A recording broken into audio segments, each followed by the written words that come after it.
페이지로는요, 여러분들 보시면은 몇 페이지냐 하면은 여호수아서에 해당된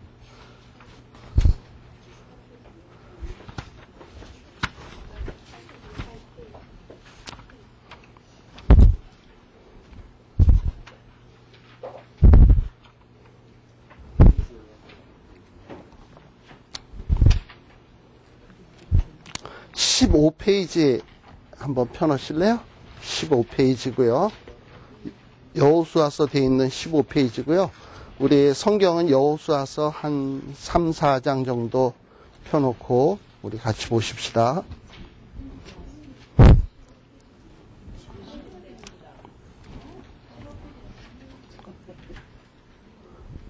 예? 지금 아직 말 안 했으니까 안 들리죠? 예, 여호수아서 15페이지, 예, 15페이지, 16페이지까지 했네요. 16페이지까지 했고. 자, 지난 시간에 우리 요단강 건너는 이야기를 했습니다. 그리고 요단강 건너고 난 다음에는 길갈이라고 하는 곳에 커다란 이제 돌비들을 지파수에 맞게끔 세워가지고 이제 나중에 후손들이 그 돌들을 보고서 이것이 무엇이냐 했을 때, 부모들이 이것은 우리 하나님이 큰 능력으로, 기적으로 요단강을 갈라주신 하나님이 은혜 베푸신 것을 기억하게 하기 위한 표징이다 하면서 자녀들에게 은혜 받은 것을 가르쳐야 된다라는 얘기를 했잖아요. 그러면서 제가 아마 지난 시간에 저희 부모님, 어머님 얘기를 좀 했던 걸로 기억합니다. 저희 어머님도 사실 이북에서 고생 하시다가 이렇게 넘어오셨는데 참 남들이 보면 정말 이해가 안 되는 기적적인 방법으로 넘어오셨거든요. 그래서 그런 이야기를 저한테 늘 하시면서 우리 집에 저희 어머님을 우리 하나님이 사랑하셔서 이런 기적 같은 방법으로 나를 인도하셨다라는 얘기를 저한테 늘상 해주셨어요. 근데 이 후손들이 의외로 이렇게 부모님이 하는 이야기들을 잘 듣습니다. 근데 아마 여러분들도 살아오면서 인생살이 이렇게 뒤돌이켜 보시면 왜 기적 같은 순간이 없으며 정말 이거야말로 하나님의 은혜다라고 할 수 있는 사건이 왜 없겠습니까? 그런 것들을 우리 자녀 애들에게 이렇게 설명을 해주다 보면 자녀들은 에이 뭐 했던 얘기 또 했던 얘기 뭐 이럴지 모르지만 알게 모르게 가슴속에 그것이 새겨지게 되고 그것이 생각나서 후일에 부모님이 돌아가셨을 때 그때 했던 말씀들이 자꾸 새록새록 생각이 나요. 그래서 저도 저희 어머님이 했던 말씀 또는 저희 아버님이 했던 말씀들 이런 것들이 살다 보면 자꾸 이렇게 생각나는 것들이 참 많아요. 그러면서 만일에 우리 아버님이 지금 계신다면 이 순간에 뭐라 하실까? 이런 결정을 할 때 어떻게 하실까? 뭐 이런 생각들이 자꾸 떠오른단 말이죠. 그래서 사실 사실 자녀들한테 뭐 길게 얘기한다고 하는 게 아니라 어떨 때는 아주 진중한 마음으로 우리의 경험했던 것들을 잘 전달하면 이것이 가슴판에 새겨지게 되어 있습니다. 그래서 여러분들도 그와 같은 일들을 말씀과 결부시켜서 늘 자녀들에게 이렇게 가르칠 수 있는 이런 여러분들 되셨으면 좋겠네요. 자, 그래서 지난 시간에 그 12돌을 세운 이야기까지 했고요. 그게 이제 4장에 나오는 얘기였고요. 이제 비로소 이렇게 요단강을 딱 건너고 나니까 여호수아 4장 14절에 보니까 이렇게 요단강이 갈라지는 놀라운 기적을 통해서 우리 하나님이 여호수아를 아주 크게 만드셨습니다. 이전에는 우리 여호수아서 시작이 어떻게 시작한다 그랬죠? 모세가 죽음에. 자, 모세가 죽은 다음에 과연 우리의 지도자가 누가 될고, 과연 모세와 비견될 수 있는 그런 훌륭한 지도자가 우리에게 있을 수 있을까? 많은 사람들이 걱정했을 거 아니에요? 그랬는데 우리 하나님이 요단강 건너는 사건을 통해서 아주 그런 문제를 아주 일거에 그냥 딱 해결을 해버린 거야. 그리고서는 여호수아도 역시 하나님이 함께 하시는 자구나 하는 것을 하나님이 보여주신 것이죠.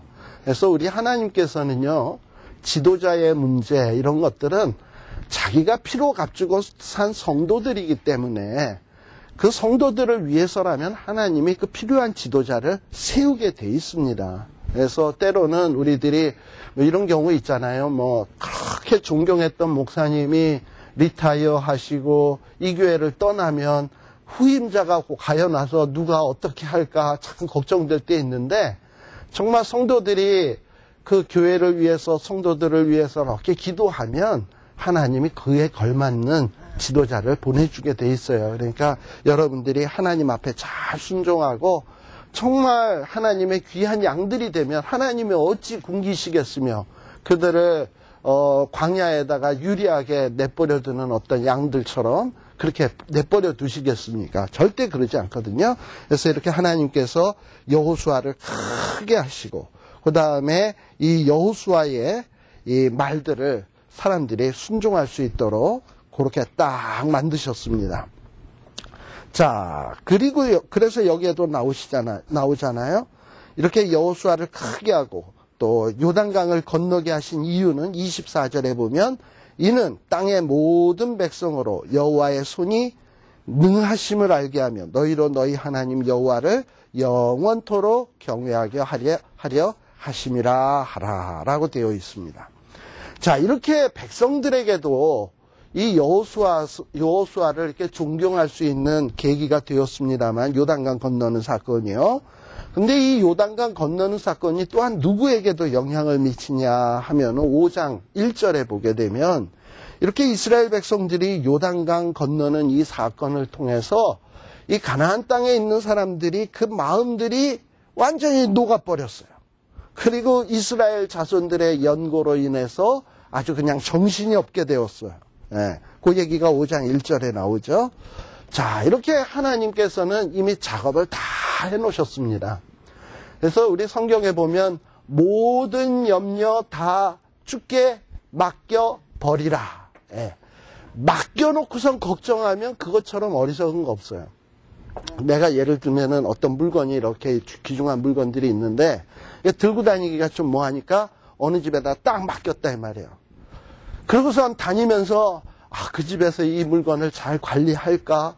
혹시 그 주인이 슬쩍 하는 것은 아닐까? 그 집에 불나는 것은 아닐까? 이러고 다니면은 그 나머지 여행하는 동안 얼마나 불편하고 힘이 들겠습니까? 에이, 어련히 알아서 다 잘하겠지. 딱 맡겼으면 잊어버리셔야 돼. 그러면 우리가 하나님께 대해서도 마찬가지예요. 모든 염려 하나님 앞에 딱 기도하시라 이 말이에요. 하나님, 이 문제 저 하나님 앞에 기도했습니다. 이제 맡깁니다. 포기해. 그 다음에 잊어버려. 그러면 하나님이 알아서 해줄 건 믿고, 그리고서 나중에 응답하시면 땡큐 하면 되는 거지. 그럼 너무 제가 이렇게 무책임하게 낙천적으로 살려고 해서가 아니고 그냥 맡겨버리라 그랬으면 맡겼으면 맡기고 말아야지. 그 맡긴 거 갖고 자꾸 사사건건 간섭하면 되겠습니까? 하다못해 부하 직원에게도 어떤 일이 있으면 이 일을 딱 맡겼으면 딱 맡겨버리면 그 다음에 일 끝날 때까지 시간 주고 기다렸다가 나중에 점검하면 됐지. 지금 일 한참 맡겨서 하고 있는데 그 일에 대해서 내가 왈고 콩 나와라 감 나와라 이러고 얘기를 하면 얼마나 귀찮고 힘이 들겠습니까? 이렇게 하나님 앞에 딱 맡겨버리는 거예요. 근데 이제 이스라엘 백성들이 딱 이렇게 맡긴 듯한 이런 모습이 등장을 해요. 왜냐하면은 이 5장에 보면 아주 중요한 사건이 하나 등장을 합니다. 5장 2절서부터 보게 되면 할례라고 하는 사건이 등장을 해요. 할례. 특별히 이제 이스라엘 백성들은 요단강 건너지 않았습니까? 요단강 건너는 시기가 무슨 시기라 그랬죠? 모맥을 거두는 시기. 기억나시죠? 모맥을 거두는 시기는 요단강의 물이 굉장히 깊이 흘러온다 그랬어요. 자그마치 한 3m 정도의 깊이의 물들이 흐른다고 해요. 그때는. 그러니까 사람의 한 키로 훌쩍 뛰어넘는 그런 때인데 아직 그 물이 암만 쭌다 하더라도 덜 줄었겠습니까? 아직도 건너기엔 힘들 만큼 또 갈라지지 않으면 다시 건너가기는 힘든 상황이에요. 뒤에는 그러니까는 이제 뭡니까? 요단강물. 앞에는 누가 있습니까? 여리고, 아이성, 기타 가나안 사람들이 다 진치고 기다리고 있어요. 지금 이스라엘 백성들은 요단강과 가나안 사람 사이에 샌드위치처럼 딱 있는 거예요. 근데 이런 상황에서 우리 하나님이 이상한 명령을 주시는 것이 너희들 할례를 행해라. 이 할례를 행하라고 하는 것은 사실 지금 이런 상황에 있는 이스라엘 백성들에게는 이게 보통 심각한 명령이 아닙니다. 왜냐하면 할례라는 게 여러분들 뭔지 다 아시겠습니다만 남자의 그 양피를 베는 거거든요. 오늘날식으로 얘기하면 뭐 포경수술과 같은 거라고 할 수 있어요. 근데 그런 걸 하게 되면 그건 남자의 그게 예민한 부분이니까 신경이 집중되고 이러니까 굉장히 아파요. 그러니까는 뭐 한번 수술 받았다고 하면 한 3, 4일은 꼼짝 못하고 어그적 이러고 다니는데, 근데 이 할례를 이스라엘 남자들이 다 받게 되면 뭐 나가서 전쟁을 할 수 있어요. 싸울 수가 있어요. 뭐 적들이 쳐들어와서 이놈 하면은 뭐 제대로 싸워보지도 못하고 어그적거리다가 다 죽임 당할 거예요. 사실 그런 일이 있었어요. 우리 창세기에 보게 되면 어떤 경우에 그랬냐면 세겜성에서 이런 일이 한번 발생이 됐는데, 세겜성에 야곱의 딸이었던 디나가 세겜성에 도착을 해가지고 큰 도시니까 아이 쇼핑하고 막 이렇게 몰도 다니고 뭐 쇼핑하러 이렇게 다니다가 그만 세겜성 추장의 아들에게 눈에 딱 띄어가지고 그만 강간을 당했어요. 그러고 난 다음에 이제 이 딸내미, 외동 딸내미가 그렇게 어려움을 당했으니 이게 얼마나 분통원통한 일입니까? 근데 디나의 이 동복 오빠가 있거든요. 누구냐면 디나는 레아의 딸이에요. 야곱의 부인 가운데 레아, 라헬, 빌하, 실바 4명 있는데 레아의 딸이거든요. 근데 레아가 낳은 또 다른 아들이 있는데 그게 누구냐면 레위와 시므온이야. 레위와 시므온은 그러니까 디나와는 동복, 남매란 이 말이에요. 그러니까 자기 여동생이 나가서 강간을 당했으니까 이복 형제보다 더 속상하고 안타까운 사람들이 레위와 시몬 아니겠습니까? 그러니까 이 레위와 시몬이 굉장히 분개하고 화가 났어요. 그랬는데 이 세겜성 추장의 아들은 그래도 디나가 좋으니까 디나와 결혼하게 해달라고 허락해달라고 할 때에 이 레위와 시몬이 꾀를 내서 우리가 할례 받지 않은 민족하고는 결혼할 수 없다. 그러니까 너희 남자들 세겜성의 모든 남자는 할례를 받아라 해가지고 할례를 받으라 그랬거든요. 근데 사실 레위와 시몬의 뜻은 다른 곳에 있었어요. 이 세겜성의 남자들이 이렇게 할례를 다 받아서 꼼짝 못할 때 그 틈을 타서 자기 여동생이 정말 이 어려움 당하게 된 복수를 하려고 그래가지고 거기 세겜성에 있는 모든 남자들을 다니면서 칼로 다 도살을 했어요. 완전히. 그래가지고 끔찍한 일이 벌어지게 되었습니다. 그러니까 남자가 할례를 받는다고 하는 것은 무장해제와 똑같아요. 예. 자, 그러면 여러분들이 입장 바꿔놓고 한번 생각해 보십시오. 뒤에는 요단강, 앞에는 적들. 근데 하나님이 떡 나타나서 야, 너희 집에 있는 남자들은 다 할례 받아라. 그러면 여러분들 어떻게 하시겠습니까? 하나님, 잠깐만. 하나님 뭔가 좀 판단을 미스하신 것 같습니다. 잘못 생각하시는 것 같은데, 이 과거의 세겜성 역사를 봐도 그런 무시무시한 일들이 발생이 됐는데, 이런 상황에 맨날 눈을 부릅뜨고 파수를 서도 될까 말까 한데, 남자들이 이렇게 할례를 받으면 이거 졸지에 가나안 사람들 쳐들어오면 우리가 그냥 몽땅 멸절하게 되는데, 이거 하나님 뭔가 고려해야 되겠습니다. 뭐 우리가 순종 안 하겠다는 게 아니라 다음에 순종하겠습니다. 다음에. 이러고서는 하나님이 하라고 하는 명령을 다음에 하겠다고 미루게 되겠죠. 지금 이 순간을 넘기고 난 다음에 하겠다 그러겠죠. 바로 그거예요. 그런데 아까도 얘기했지만 하나님은 이미 뭘 하셨다고요? 요단강 걸러지는 사건을 통해서 가나안 사람들의 마음을 녹이셨고, 그리고 가나안 사람들의 마음을 정신을 잃게 만드셨어요. 이미. 그러니까 하나님은 이미 다 그런 작업을 해놨기 때문에 할례 받아도 걱정될 게 전혀 없다라고 생각하시고 명령을 주시는 거예요. 그렇다면 이스라엘 백성들은 모든 염려, 근심은 다 어떻게 해야 된다? 하나님 앞에 맡기고, 하나님이 그렇게 하라 그러면 그만한 이유가 있겠죠.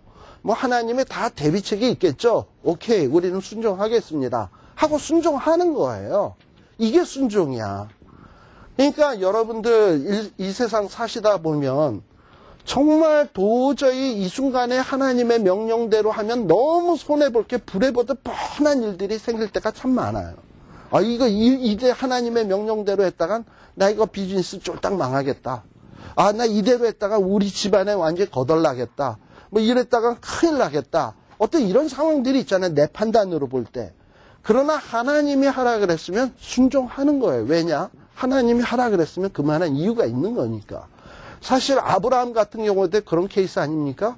아, 아들이라고 이삭을 100세 돼가지고 낳았는데, 아니, 졸지 어느 정도 다 키워놔서 이제 지 스스로 움직일만 하고 모든 일 자기 잘 케어할 만하니까 하나님이 그 자식을 바치라 그러니, 그거 얼마나 참 이해 안 되는 명령입니까? 그러나 하나님이 하라 그러면 하는 거예요. 그게 순종이에요.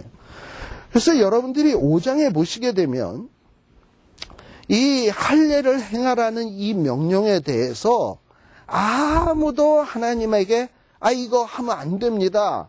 이거 할례 행할 수 없습니다. 하고 토를 다는 사람이 한 사람도 없었어요. 모두가 다 할례를 행했습니다. 그래서 7절에 보시면 다 같이 한번 읽어봅시다. 자, 시작. 그들의 대를 잇게 하신 이 자손에게 여호수아가 할례를 행하였으니 길에서는 그들에게 할례를 행치 못하였으므로 할례 없는 자가 되었음이더라. 하고서는 할례를 다 행해버린 거예요. 예. 그리고 할례를 다 행하고 이제 하나님의 명령의 말씀을 딱 순종을 딱 한 겁니다. 그리고 또 보세요. 그 다음에 이제 할례를 딱 행하고. 근데 이 할례라고 하는 것은 몇 가지 중요한 의미가 있습니다. 할례는 어떤 의미를 갖냐 하면은 어떻게 보면 남자의 그 생식기의 끝부분을 이렇게 자르는 거지만 행위 자체는 남자의 생식기를 자르는 거거든요.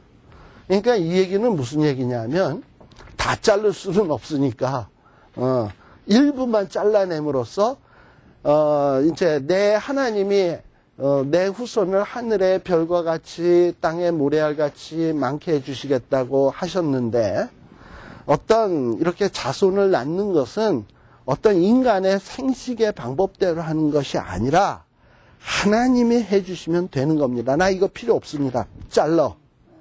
하나님이 해주면 된다. 그러니까 뭐냐면 이 후손 하나님의 축복은 기적적인 방법으로 온다라는 믿음의 고백이야. 할례는 일종이에요. 그 다음에 또 하나는 할례는 어떤 의미를 담냐 하면 자른다고 하는 것은 이전 것, 이전에 어떤 그 죄된 생활, 어떤 이전에 세상에 살았을 때의 어떤 그런 악한 이런 가치관, 이런 것들을 이제 하나님의 백성으로서 새롭게 출발하는 마당에 있어서 다 잘라내는 거예요. 그러니까 이 두 가지가 다 있는 거예요. 그러니까 하나님, 내가 축복받는 것은 내 힘으로 되는 게 아니라 하나님의 힘으로 되는 겁니다. 라는 믿음의 고백이고요. 두 번째는 나의 이제 과거의 생활들을 이제 몽땅 다 정리하고 이제 새로운 삶을 출발하겠습니다. 라고 하는 일종의 신앙의 표현이에요. 그러니까 참 어떻게 보면 이 할례라고 하는 거는 중요한 교훈이죠. 이런 면에 있어서 이 구약시대의 이 할례라고 하는 것은 우리 오늘날 우리가 행하는 그 뭡니까? 세례 있잖아요. 세례. 이 세례랑도 비슷한 개념을 갖는다고 볼 수 있어요. 왜냐하면 보통 우리가 세례를 받을 때 오리지널 세례는 뭐였습니까? 물속에 푹 들어갔다가 나오는 거잖아요. 그러니까 물속에 이렇게 푹, 소위 침례라고 얘기하는데 물속에 푹 들어가는 건 뭐냐면 죽는 거야, 죽는 거. 그러니까 나의 옛사람은 이제 죽었다. 그 다음에 이제 물에서 일어나잖아요. 이제 사는 것은 새 사람이 사는 거다. 라는 어떤 행동을 통해서 하나님 앞에 믿음을 고백하는 거예요. 그렇다면 이 하나님의 백성이 된다고 하는 것은 어떻게 해야 하나님의 백성이 되는 거냐 하면은 우리 창세기 잠깐 한번 가봅시다.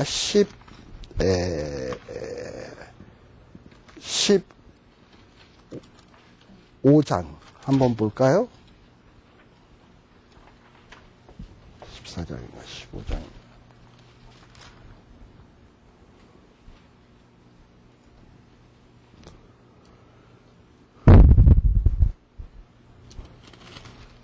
15장인가. 죄송합니다. 17장.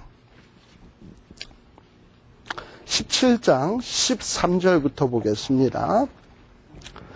자, 여기 17장, 창세기 17장 13절에서부터 보게 되면 하나님이 아브라함에게 할례의 제도를 주시거든요. 너희 집에서 난 자든지 너희 돈으로 산 자든지 아무튼 너희 집에서 사는 사람이라면 누구든지 다 남자는 할례를 받아야 된다라는 얘기죠.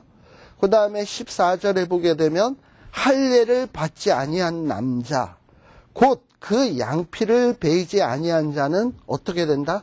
백성 중에서 끊어진다. 그가 내 언약을 배반하였음이니라 라고 되어 있어요. 자, 그렇다면 제가 한번 질문 던져보겠습니다. 이스라엘 백성의 피를 가지고 태어났어. 엄마도 아버지도 다 이스라엘 백성이야.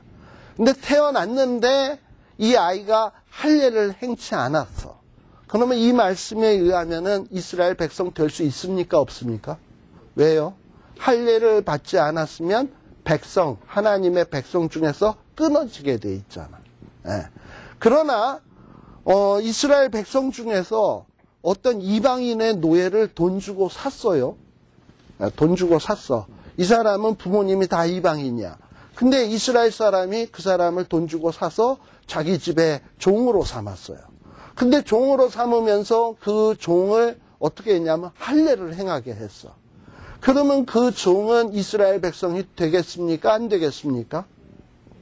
되죠. 왜냐하면 할례를 받으면 이스라엘 백성 되는 거고 할례를 받지 않으면 안 되는 거예요. 그러니까 하나님의 백성, 이스라엘 백성이 되는 것은 이스라엘 백성의 피를 가지고 태어났느냐 안 태어났느냐 그게 중요한 게 아니고 이스라엘 백성으로서 하나님의 언약을 기억하면서 하나님 앞에서 할례를 행했느냐 안 행했느냐 이것이 하나님의 백성이 되느냐 안 되느냐의 문제예요. 자, 그러면 오늘날에 있어서도 역시 마찬가지예요. 부모님이 다 아버지는 목사님, 어머님은 사모님인데 태어났어. 근데 그 아들이 태어나가지고 어떤 정말 하나님 앞에서의 마음으로 하나님, 나는 내 힘으로는 안 됩니다. 주님의 능력이 있어야지만 제가 새 사람 될 수 있습니다. 라는 고백이 없었어요. 그리고 정말 하나님의 어떤 축복을 받지를 못했어요. 그러니까 나 옛 생활을 청산하겠습니다. 그리고 이제 하나님 앞에서 새롭게 살겠습니다 하는 하나님 앞에 대한 믿음의 고백이 마음의 진심으로 한 마음의 고백이 없었어. 만일에 그런 마음의 고백이 없었다는 것은 뭐와 똑같으냐 하면 마음의 할례를 행한 것이 아니에요. 마음의 진정한 할례를 세례를 한 게 아니에요.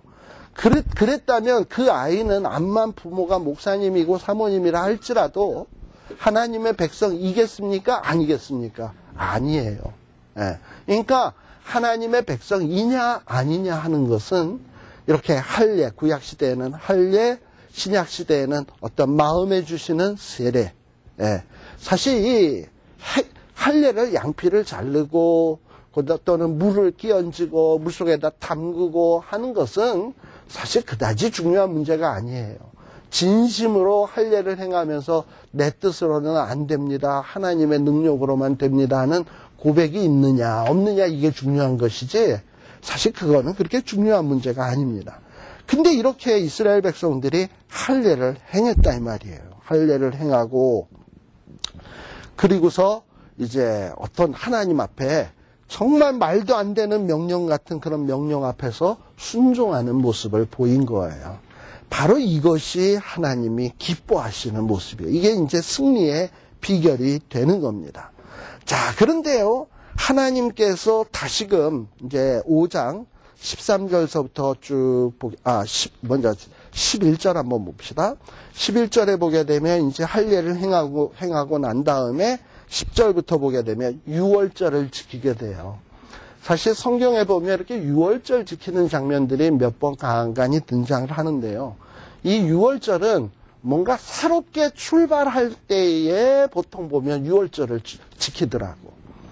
자, 언제 그랬습니까? 이스라엘 백성들이 애굽 땅에서 400년의 생활을 청산하고 새로운 하나님의 백성으로서 출발하면서 시작할 때 그 계기가 된 것이 뭡니까? 유월절이었어요. 유월절에 문설주에다 피 바르고 그 10가지 재앙 지나가고선 결국은 애굽에서 출애굽하게 되었잖아요. 예, 그러고선 유월절 지켰어요. 그리고 지금은 이제 이 가나안 땅에 들어와서 요단강을 건너고 난 다음에 이제 뭔가 새로운 가나안 땅에서의 정복 전쟁의 시작이야. 그런 시작하는 마당에 있어서 뭘로 시작하느냐? 유월절을 지키는 것으로 시작을 해요. 자, 그러면 우리 예수 믿는 사람도 역시 마찬가지입니다. 우리 예수 믿는 사람도 어떻게 보면 과거의 생활을 청산하고 새로운 어떤 신자로서의 새로운 삶을 시작하는 계기는 어디서부터 출발하는 거냐면 유월절로부터 시작을 해요. 왜냐? 우리 예수님이 유월절 금요일 날 돌아가시고 그 다음에 부활하시고 그랬잖아요. 그 유월절 기간에 이루어진 거거든요. 그 사실을 우리는 믿잖아요. 예. 믿고 그 믿는 것은 결국 뭐냐 하면 이 믿음이 있으면 갈라디아서 2장 20절에 나오듯이 사도 바울은 이런 고백을 해요. 내가 그리스도와 함께 십자가에 못 박혔나니. 사실 못 박히진 않았는데. 그 왜 어떻게 못 박혔다고 얘기할 수 있냐? 믿으면 예수님과 동일화가 되거든. 그래서 유월절 기간에 그 사람도 똑같이 십자가에 못 박힌 거야. 그리고 예수님이 부활하실 때 똑같이 살아난 거야. 그래서 이전 것은 지나갔으니 보라 새 것이 되었도다 하면서 어떤 그 유월절에 대한 신앙으로부터 새로운 신자의 삶이 출발되어지는 거예요.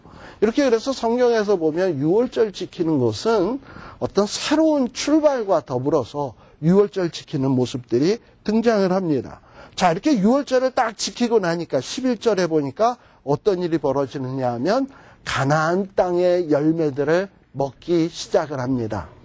자, 어떤 땅에서 나는 그 농작물은 누가 먹게 돼 있습니까?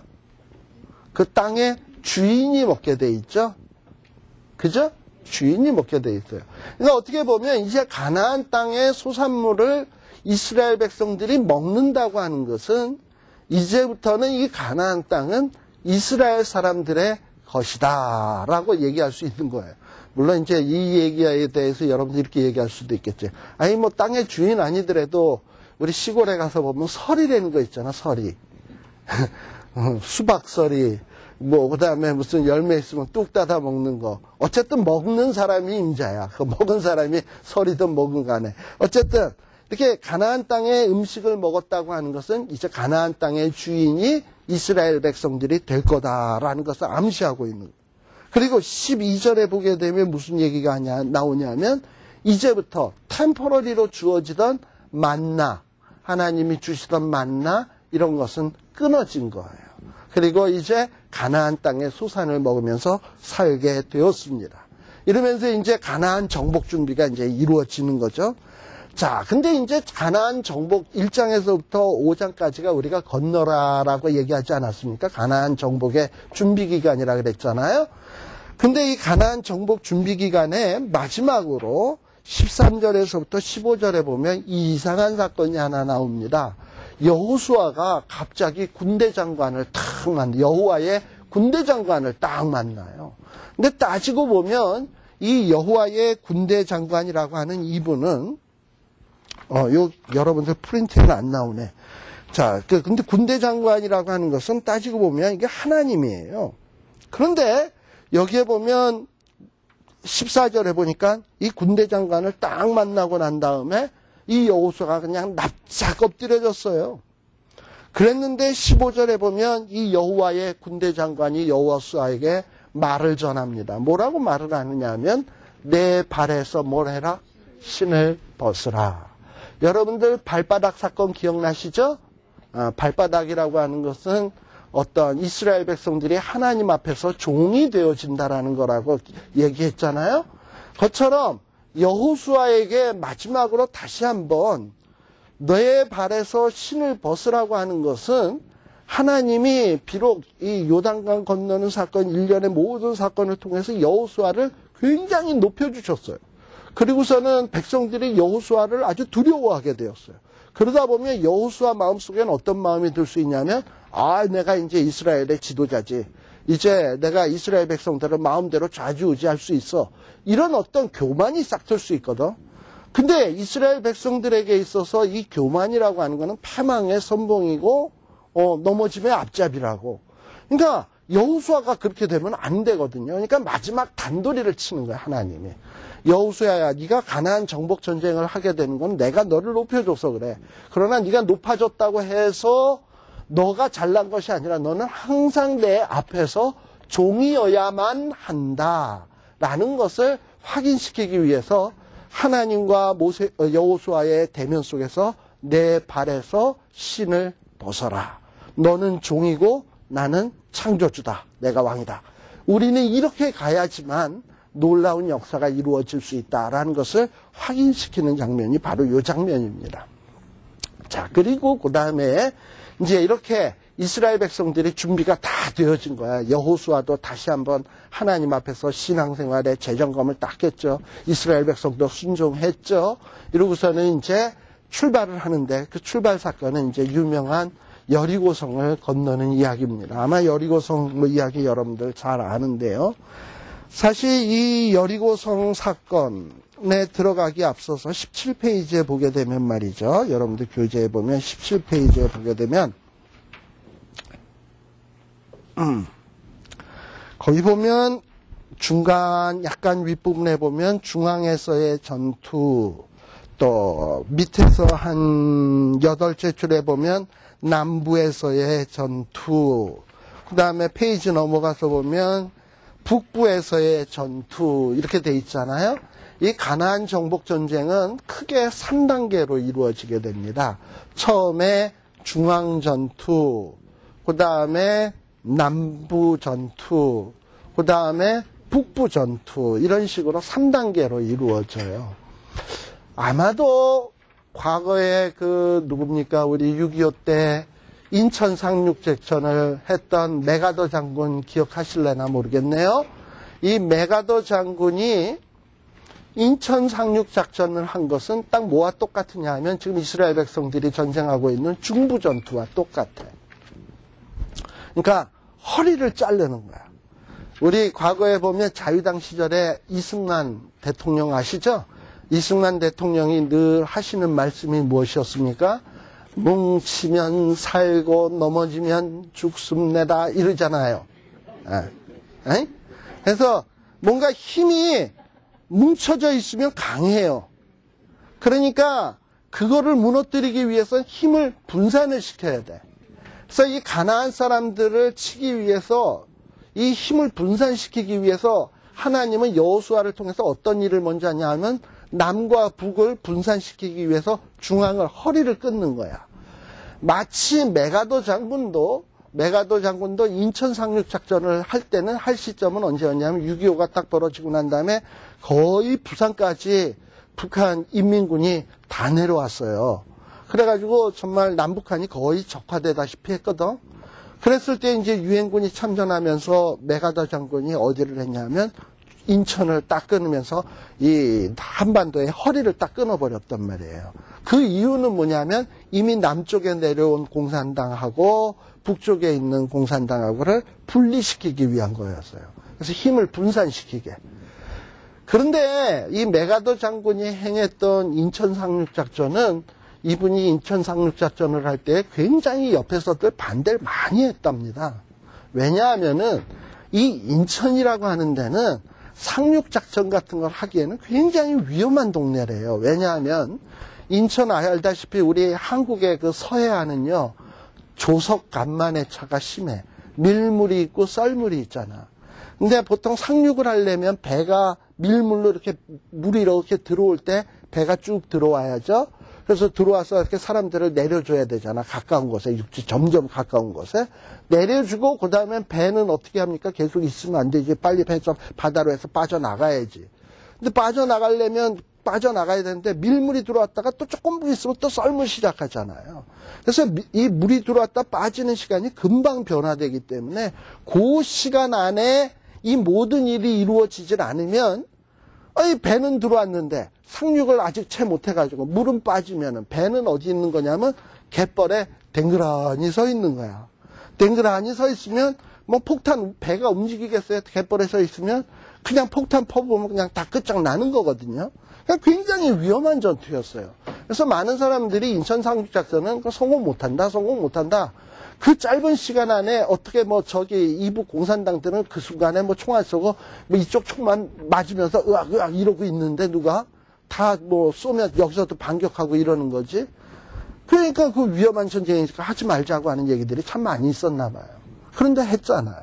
근데 아마 그렇게 과감하게 추진했던 이유는 아마도 메가더 장군이 이런 여호수아의 이런 거를 보고 한 것 아니겠나 하는 생각도 들어지더라고요. 근데 아무튼 이렇게 중앙을 딱 끊는 전투를 하는데 이 중앙 전투의 대표적인 전쟁이 뭐였냐면 여리고성 아이성 전투예요. 이 여리고성과 이 아이성 전투인데요. 여러분들 이제 이 중앙 전투에 대한 얘기를 좀 합시다. 15페이지에 보시게 되면 이 여리고성 점령하는 작전이 나오는데요. 이 여리고성을 점령하는 이 일은요. 어떤 일부 몇몇 날랜 군사들만 가지고 한 전쟁이 아니고 제가 지난번에도 얘기했지만은 이제 이스라엘 백성은 어린아이서부터 노인에 이르기까지가 모두 다 하나님의 군사야. 이게 다 모든 이스라엘이 합심단결해야 돼. 그래가지고 이 여리고성을 점령하는 데 있어서 일부 몇몇 사람만 동원된 게 아니라 모두가 다 동원된 것을 볼 수 있어요. 여러분들 6장 3절에 보게 되면 여기에 보면 너희 모든 누구는 군사는 하니까 이거 군인들만인가 보다. 20세 이상 한 40세 미만 남자들만 얘기하나 보다. 뭐 이런 생각이 들 수 있는데요. 또 6장 5절에 보게 되면 또 누구도 돌아야 되냐? 제사장들도 돌아야 돼. 제사장이 군사입니까? 예. 제사장도 돌게 돼 있죠. 그리고 또 쭉 보게 되면 또 누구도 가냐면은 백성은 다 큰 소리 쳐서 외쳐 부르고 그리하면 성벽이 무너지리니 백성은 각기 앞으로 올라갈지니라. 그러니까 백성도 동원되죠. 예. 그 다음에 또 7절에도 보게 되면 백성에게 이르되 나아가서 성을 돌되. 그러니까 백성도 다 같이 도는 거죠. 근데 도는데 무장한 사람들이 앞에서 돌고 백성은 뒤에서 도는 거예요. 그러니까 이 여리고성을 도는 일에 무장한 군인들만 돈 게 아니라 백성들까지 모두 포함해서 어린아이에서부터 노인에 이르기까지 모두가 다 동원이 돼가지고 여리고성을 도는 거야. 이게 뭐냐? 합심 단결이야. 그러니까 저는 아마 여러분들 잘 새겨 들으십시오. 교회가 뭐 하는 곳입니까? 주님의 일하는 곳이죠. 자, 그러면 주님의 일이라는 게 뭐겠습니까? 뭐 건물이 커지고 사람이 많아지고 그리고 교회가 헌금이 많아져서 재정적으로 빵빵해지고 여러 가지 세업 많이 하는 게 이게 교회의 일이겠습니까? 하나님이 과연 그걸 원하실까요? 정말 하나님이 교회에서 원하시는 것은 하나님의 최고의 관심사는 뭐냐면 한 영혼 모두 다가 하나님의 사람으로 온전해지는 것이지 어떤 교회는 커지는데 그 중에서 영혼들이 상처받는 일이 생긴다면 그리고 영혼들이 죽어지는 일들이 생긴다면 아무리 그 교회의 사업이 번영하고 번창하고 겉보기엔 잘 돼 보여도 제가 볼 땐 우리 하나님이 별로 기뻐 안 하실 것 같아요. 우리 하나님의 관심사는 영혼이에요.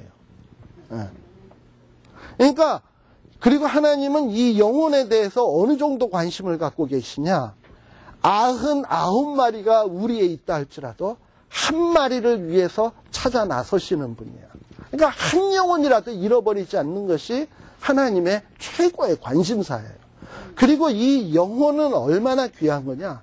천하보다 귀한 게 영혼이에요.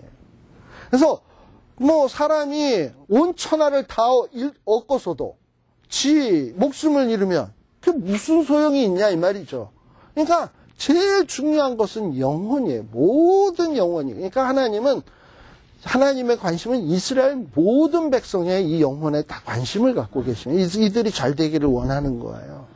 근데 간혹 저는 좀 막 화가 나는 게 몇 가지가 좀 있을 때가 있거든요.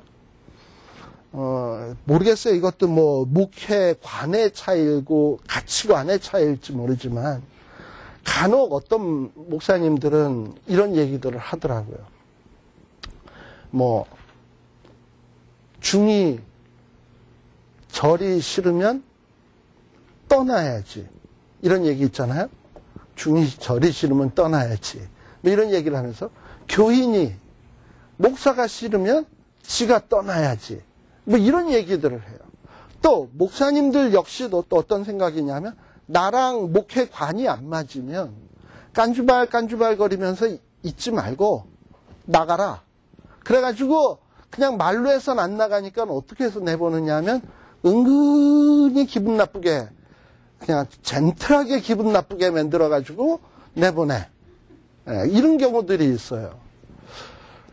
근데 모르겠어요. 이거 제가 맞는지, 그건 이제 우리 하나님 앞에 서봐야 되겠지만, 근데 제가 여태까지 저는 이렇게 성경을 봐오면서 제가 느낀 거 하나는 뭐냐 하면, 그건 아닌 것 같아. 그렇게 해서 자기 마음에 맞는 사람들만 모아가지고 뭐 하겠다는 거지? 결국 주님의 일이 뭐냐 말이죠. 주님의 일이 뭐냐 말이죠.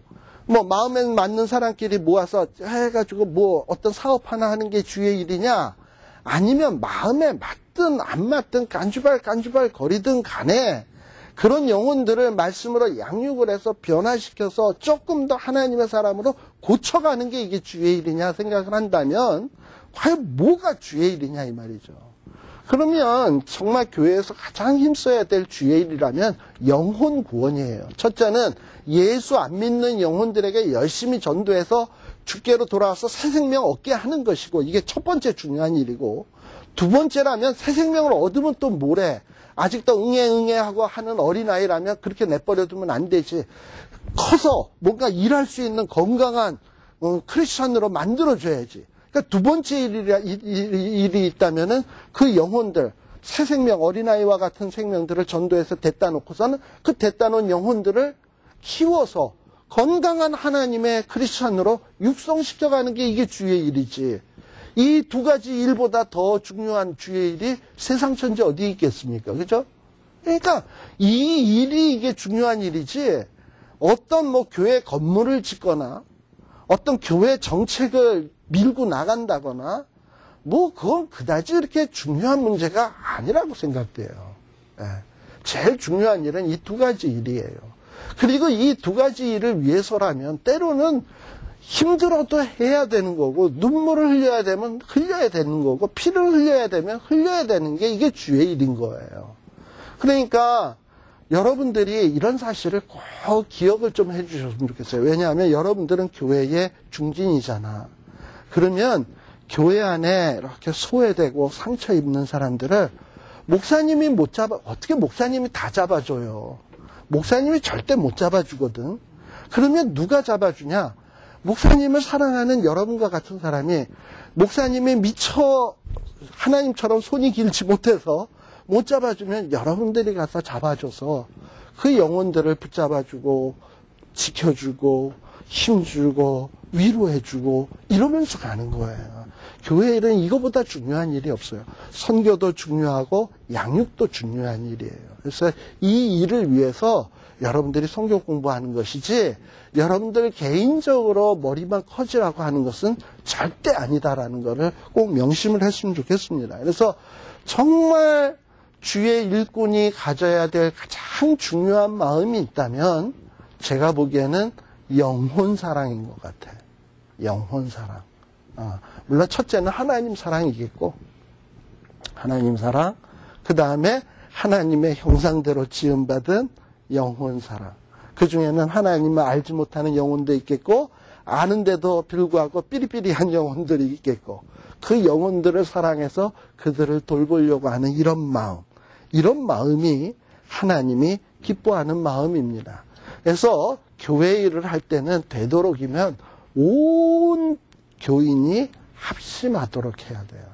사실 어떨 때 보면 일은요, 일 잘하는 사람 몇몇이서 앞에서 하는 게 제일 일은 수월하게 됩니다. 거추장스러운 사람들 괜히 옆에 곁다리로 끼게 되면 불편해요. 여러분들 무슨 등산을 하든지 행군을 할 때 살은 뒤룩뒤룩 쳐서 걷지도 못하는 사람, 그 사람 데리고 등산을 간다거나 어디 여행을 간다 그러면 얼마나 불편해요.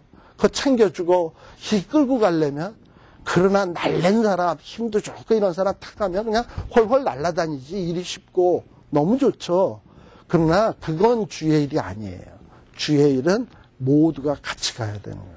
그래서 우리가 이 여리고성을 점령할 때에 온 이스라엘이 참여한다라는 게 과연 뭔가 하는 거를 좀 깊이 한번 생각해 볼 필요가 있어요. 사실 하루에 한 바퀴씩 돌고 마지막 날 7바퀴 도는데요. 성인 남자들만 쫙 돌면 하루에 1시간이면 돌 거를 어린애에서부터 노인네까지 다 동원해서 돌려면 1시간에 돌을 걸 3시간쯤은 돌아야 될 걸.